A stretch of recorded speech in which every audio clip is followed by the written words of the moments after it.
తన కుమారుడి వివాహానికి ఖచ్చితంగా మీరు రావాలి చంద్రబాబు నాయుడు గారు అంటూ ఈరోజు చంద్రబాబు నాయుడు గారి నివాసానికి తన కుమారుడు రాజారెడ్డిని తీసుకుని షర్మిల గారు వెళ్ళి ఇన్విటేషన్ ఇవ్వడం జరిగింది. అయితే ఇప్పుడు ఇది కొంచెం హాట్ టాపిక్గా మారింది. ఇటీవల కాలంలోనే షర్మిల గారు నారా లోకేష్ గారికి క్రిస్మస్ గిఫ్ట్ కూడా పంపించడం, అంటే జగన్మోహన్ రెడ్డి గారిని వ్యతిరేకిస్తూ షర్మిల గారు ఈరోజు చంద్రబాబు నాయుడు గారి అనుకూలంగా పనిచేస్తున్నారనే ఏదైతే రాజకీయ ఆరోపణలు వస్తున్నాయో దానికి కూడా ఆవిడ బదులిచ్చారు. నేను స్వీట్స్ అనేవి కేసీఆర్ కేటీఆర్ వీళ్ళందరికీ పంపాను, నేను అందరినీ రాజకీయాల్లో ఏదైతే స్నేహపూరిత వాతావరణం ఉంటే బాగుంటుందో దాన్ని నేను అనుసరిస్తున్నానంటూ షర్మిల గారు ఈరోజు సంజాయిషి ఇచ్చుకున్నారు.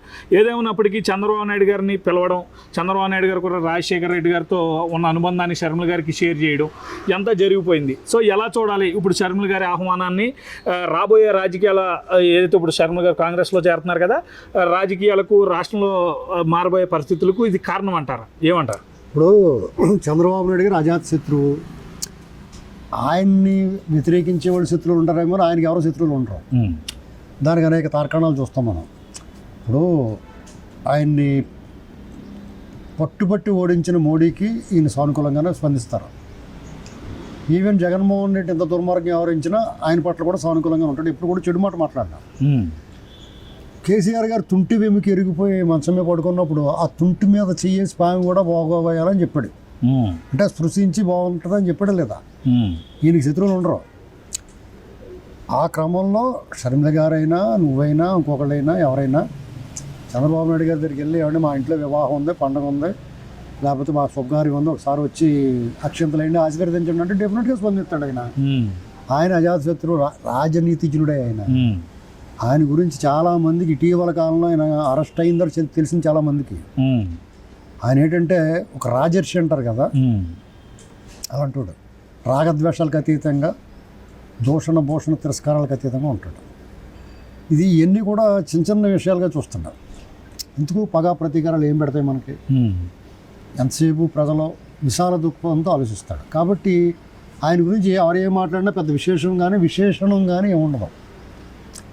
ఇక షర్మిల గారు రావటం అనేటువంటిది, మొన్న లోకేష్ గారికి క్రిస్మస్ గిఫ్ట్ పంపడం కానీ, ఇప్పుడు వెళ్ళి వివాహ శుభలేఖ ఇవ్వడం కానీ, ఏదైనా కానీ జగన్మోహన్ రెడ్డి గారి పుణ్యమే కారం చెల్లినట్టు ఉంటుంది. ఇది మ్యాటర్ ఇక్కడ. ఎందుకంటే వాళ్ళ అన్నగారికి ఆవిడికి పడతలేదు కదా. తొరబడతబడి ఒకళ్ళు నీకు వీలైతే 4 కారు టైర్లు ఒకేసారి పేలిచ్చేస్తాను చూస్తుంటాడు అతను. అంటే దుకాణం సర్దిచ్చేయడం, రిజర్వేషన్ లేకుండా పైకి పంపించేయడం అనేటువంటి దానికి అభ్యాసం కోర్సు విద్యని పువ్వు పుట్టగానే పరిమళించిందన్నట్టు ఇతను ఇంటర్మీడియట్లో ఉండగానే పోలీస్ స్టేషన్ మీద దాడి చేసాడు, ఎస్ఐని కొట్టొచ్చాడు. అది మనం చెప్పింది కాదు, ప్రొఫెసర్ ఆరగోపాల్ వీళ్ళు చెప్పారు. ఓ పుస్తకం రాశారు ఇతను స్టోరీ ఎప్పుడో. కాబట్టి ఆవిడకి కూడా వాళ్ళ అన్నగారి మీద కంటే కూడా వాళ్ళ వదిన గారి మీద కోపం ఎక్కువ ఉంటుంది. వదిన మరదళ్ళ మధ్య వైరం ఎవడో తీర్చలేడు. అత్తా కోడళ్ళ మధ్య ఇప్పుడు అన్నకి చెల్లికి ప్రాబ్లం ఉండదు. ఎప్పుడన్నా చిన్నప్పుడు నీకు చెల్లి ఉందనుకో, ఎప్పుడో కాబట్టి జుట్టు పీకుతావు, మేమంటుంది. అది ఎప్పుడో కూడా నీ టెప్ మీద ఆగుద్ది, నువ్వు మేరమంటావు. కానీ వదిన మరదళ్ళ వైరం మాత్రం ఎవడ తరం కాదు, బ్రహ్మదేవుడి తరం కాదు. అలాగే అత్తా కోడలది కూడా. ఈ విషయంలో జగన్మోహన్ రెడ్డి గారికి వాళ్ళ చెల్లికి కానీ వాళ్ళ అమ్మకి కానీ పెద్ద ఉండదు. ఆయన బుద్ధి ప్రకారం కొంచెం ఈ ఆస్తి గట్ట ఏం పంచుతాంలే, అధికారం ఏం పంచి పెడతాంలే, మనకి అడ్డమొస్తుందేమో రేపు అనేటువంటి మనస్తత్వం ఉంటే ఉండొచ్చు. కానీ ఆవిడ జగన్మోహన్ రెడ్డి గారి భార్య మాత్రం ఇలా ఎట్టి పరిస్థితుల్లో నిలవ చేయదు. ఈ మరదలు కాబట్టి ఈవిడికి కూడా వదిన గారు ఇలా చేసి, ఆడబిడ్డ అంటే అర్థమవుడు డెఫినెట్గా ఆవిడకి ఆ వదిన గారి పట్ల ఈవిడ పట్ల చూపించే నిరాదరణ ఈవిడికి విపరీతమైన కోపం వచ్చి ఉంటుంది. తట్టుకోలేనంత బాధ ఉంటుంది, ఆవేదన ఉంటుంది. ఎంత కష్టపడ్డాను ఇవాళ అనుభవిస్తున్న దానికి కారణం మా నాన్న. అంటే వాళ్ళ నాన్న అధికారంలో రాకముందు వాళ్ళ పరిస్థితి ఏంటి,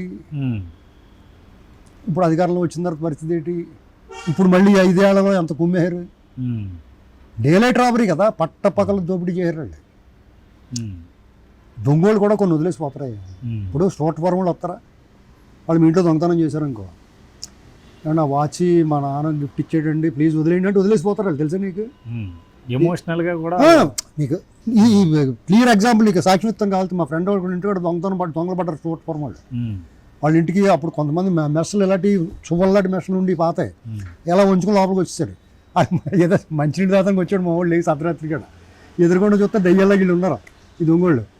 వాళ్ళు పెద్ద కర్ర తీసుకుని కొట్టేద్దామంటావా అంటే మేము కొట్టకుండా బాబు మీకు ఏం కావాలో ఇచ్చేస్తాను తాళ్ళలో ఇచ్చాడు. ఆ కావాల్సినవన్నీ పోగొట్టేసుకున్నారు. ఆ ఫ్రిడ్జ్లు గీజులు తీసుకుని ఆ టేబుల్ మీద ఏమున్నాయి తినేశారు. ఆడ కళ్ళజోళ్ళు వాచీలు కూడా పట్టిపోతుంటే ఏమన్నా ఆ వాచి ఈడు చూడు వెండి బంగారం పోతే పిడకలు కూడా కోసం పెడతాడు మావాడు. వెండి బంగారం దొబ్బేసినాడు బాధ లేదు. ఆ కళ్ళజోడు వదిలేండి బాబు ఆ వాచి వదిలేండి బాబు అన్నాడు. సరే అయితే తీసుకుని వదిలేసిపోయారు. వీళ్ళు అయ్యి కూడా వదలట్లేదు. నీకు అది నేను చెప్పదలుచుకున్నాను. ఆంధ్రప్రదేశ్లో ఎవడన్నా పైన పాలు తొరక కట్టిన తర్వాత తొరక తీసి వెన్న నెయ్యి చేసుకుంటాడు. వీళ్ళు మొత్తం క్లీన్ చేసేసి ఊడ్ చేసి రేపు పొద్దున ఏ గవర్నమెంట్ వచ్చినా వాడు ఊపిరి ఆడకుండా చేసి పెట్టేస్తున్నారు. మన రాష్ట్రం విభజించినప్పుడు కూడా ఇలాంటి పరిస్థితి రాలేదు మనకి. ఎంత దారుణంగా ఉంది. ఇప్పుడు ఇసుక కంప్లీట్ మొత్తం నదీ గర్భాన్ని దొల్చేసి పాతాళాన్ని తవ్వేసేసి కొండల కింద పెట్టేసి అమ్మేసుకున్నారా. మట్టి తవ్వేసి అమ్మేసుకున్నారా. అన్ని తాగట్టేసాడు. మద్యం మీద 5 ఏళ్ళకి అప్పు చేసాడు. ఎవరితరమయ్యా అప్పులు తీర్చడానికి? అయితే ఇప్పుడు షర్మిల గారు అన్నతో విభేదించవచ్చు, ఆ తల్లి గారు కూడా విభేదించవచ్చు. కానీ జగన్మోహన్ రెడ్డి చేస్తున్న ఈ అక్రమాలు కానీ, ఈ యొక్క దౌర్జన్యం కానీ, దుర్మార్గం కానీ, సొంత బాబాయికి అన్యాయం విషయంలో కానీ స్పందించలేదు. సో షర్మిల గారి వైఖరిని కూడా మనం ఎలా చూడాలి? ఎలా స్పందిస్తారండి?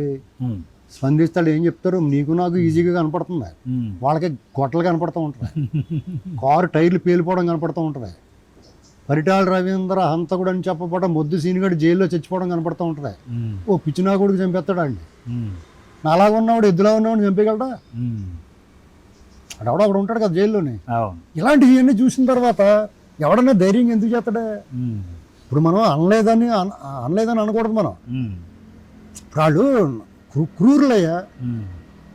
రాజకీయం ఎంత క్రూరంగా ఉంటుందంటే తన తల్లి చెల్లి పిల్ల తన పరభేదం ఉండదు. ఈవిడి రేపు నుంచి స్పందించవచ్చు. కాంగ్రెస్ పార్టీ మళ్ళీ తిరిగి అండగా ఉంది, ఇలా చంద్రబాబు నాయుడు గారు వీళ్ళు ఏమైనా అండగా ఉంటారేమో అని చెప్పేసి ఈ భయానికన్నా ఆగుతాడేమో. అధికారాంతం అవుతుంది కదా, అధికారం 2 నెలలు మళ్ళీ గ్యారంటీ పోతాడు. అందులో అనుమానం లేదు. ఎవడో ఆపలేడు. హరిహర బ్రహ్మరుద్రాదులు వస్తే కూడా జగన్మోహన్ రెడ్డి గారిని ఓడిపోకుండా ఆపలేరు. ఎందుకంటే ఇప్పుడు చంద్రబాబు నాయుడు గారు అనేటువంటి వ్యక్తిని చాలామంది ఒక రాజకీయ నాయకుడిగా లేకపోతే ఒక తెలుగుదేశం పార్టీ అధినేతగా చూస్తున్నారా. మొన్నటి వరకు అరెస్ట్కి ముందు వరకు ఈయనుంటే రాష్ట్రం బాగుంటుంది, అభివృద్ధి చేస్తాడు ఇలా అనుకునేవారు. ఆయన అరెస్ట్ తర్వాత వాళ్ళ ఇంట్లో మనుషులు చూస్తున్నారు. వాళ్ళ ఇంట్లో పెద్దానికి అన్యాయం జరిగిందేమో అన్నట్టు చూస్తున్నారు. ఆయన మీద ఏగవాళ్ళతో ఏనుగవాళ్ళనట్టు ఉన్నది. ఆ రకమైన టర్న్అవుట్ అయిపోయింది జనం అంతా. కాబట్టి డెఫినెట్గా ఆయన అన్న కోరుకుని ఉండొచ్చు ఆవిడ. లేదా కట్టీసీ కోసం ఇక ఈ పగల ప్రతీకారాలు ఉండకూడదు. తన అన్న స్వభావం ఆ వైఖరికి విభిన్నంగా ఉండాలి. మనం అందరినీ కలుపుని వెళ్ళాలి. రాజకీయాలన్నీ కూడా ఎన్నికల వరకు ఉండాలి. మిగతా రోజులంతా సుహృద్భావ వాతావరణంతో ఉండాలి. కక్షల కార్పణ్యాలు ఉండకూడదని మంచి ఆలోచన అది. డెఫినెట్గా నిజంగా ఆవిడ క్రైస్తవ ఆరాధకురాలు కాబట్టి క్రైస్తవం తీసుకున్న వాళ్ళు ఎలాగైతే ఉండాలో అలా ఉంటుందని చెప్పి నేను అనుకుంటున్నాను.